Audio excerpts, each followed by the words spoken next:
She wanted to feel pretty. She's been called pretty by her father as a child, but it's hard for her to believe him now when she was called the ugly kid in class.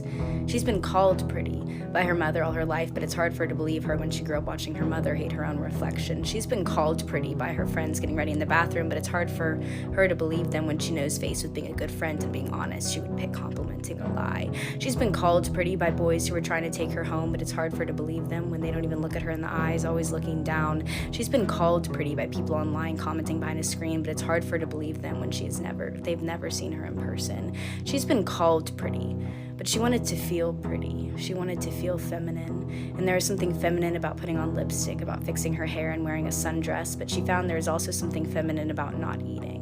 So she felt feminine applying mascara, but not as much as she did watching it smudge down her face as she compares her appearance with the other girls. She is always hungry, but not for dinner, hungry for something more sinister, hungry for an unrealistic reflection in the mirror. The act of hating her body makes her feel worthy of being a woman. She loathes how it makes her feel feminine to love to hate her body.